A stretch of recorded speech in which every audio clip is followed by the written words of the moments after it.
निंदकाचे घर असावे शेजारी ही संत तुकाराम महाराजांनी घालून दिलेली शिकवण सार्थ ठरवण्यासाठी का होईना, पण संघाच्या विरोधात काही बोलू शकत नसलेले संघाचे हॅबिच्युअल टीकाकार नेहमी एक प्रश्न विचारतात की संघात स्त्रियांना प्रवेश का नाही. नमस्कार, मी अवधूत वाघ आणि आपण पाहत आहात माझं YouTube चॅनेल अवधूत चिंतन. पण हा प्रश्न विचारत असताना मशिदीमध्ये स्त्रिया व पुरुष एकत्र नमाज पठण का करत नाहीत?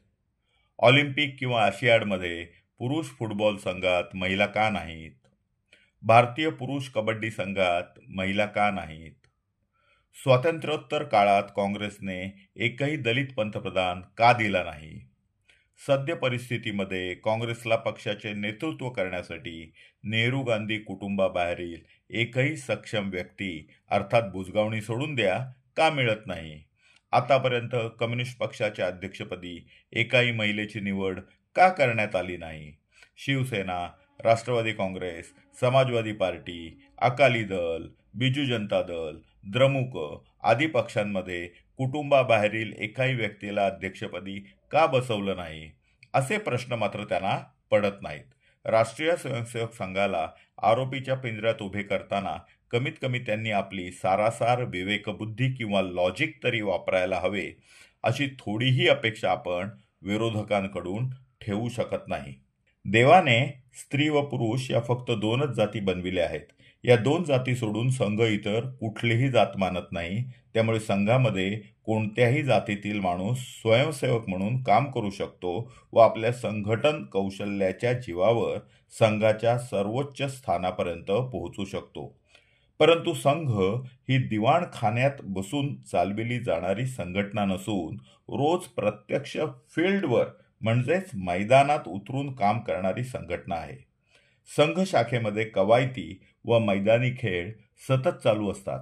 कबड्डी, कुस्ती, आट्यापाट्या, रामरावण युद्ध आणि यासारखे मैदानी खेळ हे एकमेकांच्या अंगाला घासून, खेटून व एकमेकांना धरून, रेटून, खाली पाडून करण्यासारखे खेळ आहेत. असे खेळ स्त्री आणि पुरुष एकत्र खेळणे हे सामाजिक तसेच नैतिकदृष्ट्या योग्य तर नाही, पण व्यवहार्य देखील नाही. म्हणून संघ शाखेमध्ये जी केवळ पुरुषांसाठी असते त्यामध्ये स्त्रियांना उपस्थिती अपेक्षित नसते. परंतु याचा अर्थ असा नाही की संघामध्ये स्त्रियांना बंदी आहे. संघाच्या बैठका, कार्यक्रम, बौद्धिके तसेच 6 उत्सवांमध्ये महिला भाग घेऊ शकतात. एवढेच नव्हे तर संघ शाखांमध्ये प्रार्थनेच्या वेळी महिला उपस्थित राहून भाग घेऊ शकतात.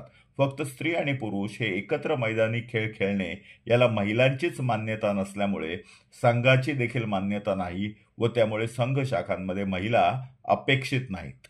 समाजामध्ये पुरुषांसाठी व स्त्रियांसाठी वेगवेगळी स्वच्छतागृहे, आरामगृहे असतात.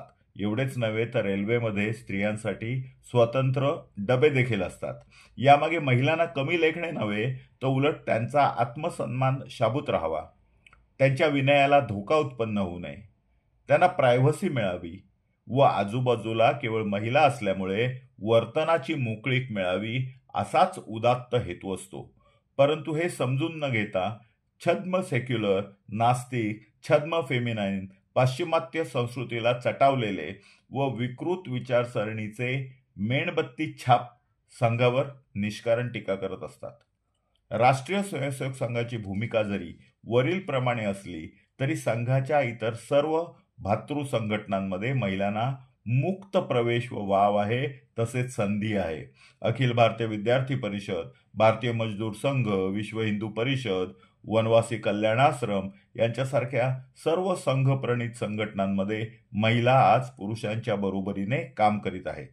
पण त्याचबरोबर जसे पुरुषांना शारीरिक व संरक्षण विषयक प्रशिक्षण संघ शाखांमध्ये मिळते तसेच प्रशिक्षण महिलांनाही मिळावे या समानतेच्या भावनेने संघ विचारांच्या लक्ष्मीबाई केळकर अर्थात मावशीबाई यांच्यासारख्या काही भगिनींनी एकत्र येत राष्ट्रीय स्वयंसेवक संघाचे आद्य सरसंघचालक डॉक्टर हेडगेवार यांच्या प्रेरणेने 1936 साली विजयादशमीच्या दिवशी केवळ महिलांसाठी असलेल्या राष्ट्रसेविका समितीची स्थापना केली. राष्ट्रसेविका समिती आणि राष्ट्रीय स्वयंसेवक संघ या दोन संघटनांच्या शाखांमध्ये फारसा फरक नाही. फरक फक्त एवढाच की संघाच्या शाखेमध्ये पुरुष तर समितीच्या शाखेमध्ये स्त्रिया अपेक्षित असतात. इथे एक गोष्ट मुद्दाम नमूद करावी लागेल ती ही की समितीची प्रार्थना संघाच्या प्रार्थनेहून थोडीशी भिन्न आहे. दोन्ही प्रार्थनेतील भाव जरी समान असला तरी समितीची प्रार्थना महिला म्हणत आहेत हे लक्षात ठेवून त्या प्रार्थनेत स्त्री तत्वाला प्राधान्य देत त्याची रचना करण्यात आली आहे हे विशेष.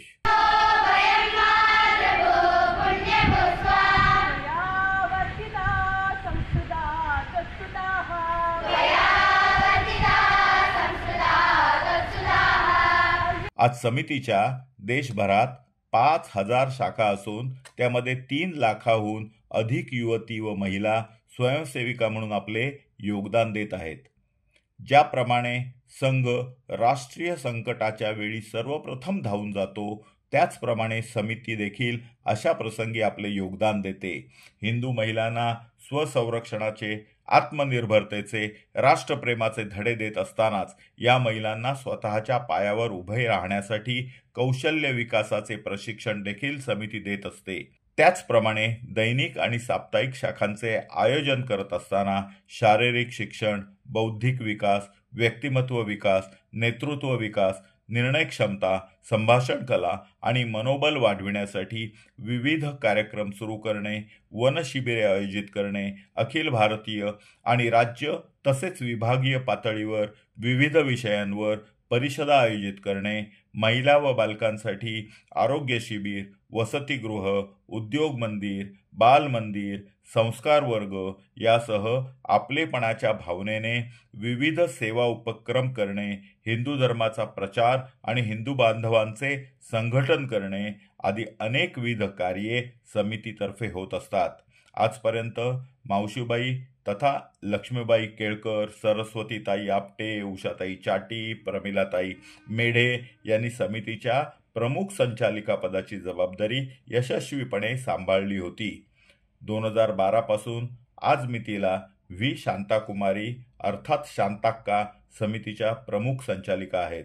राष्ट्रीय स्वयंसेवक संघाच्या विचारांच्या मुशीत तयार झालेली व राजमाता जिजाऊ, झाशीची राणी लक्ष्मीबाई तसेच पुण्यश्लोक अहिल्याबाई होळकर यांना आपले आदर्श मानणारी समिती भारत मातेसाठी सुसंस्कृत, तेजस्वी, राष्ट्रप्रेमी, हिंदू धर्माभिमानी व कोणत्याही संकटाला सामोरे जाण्याची तयारी असलेल्या वीरांगनांची एक मोठी फौजच्या फौज तयार करत आहे. ही आपल्या सर्वांसाठी एक अभिमानाची गोष्ट आहे.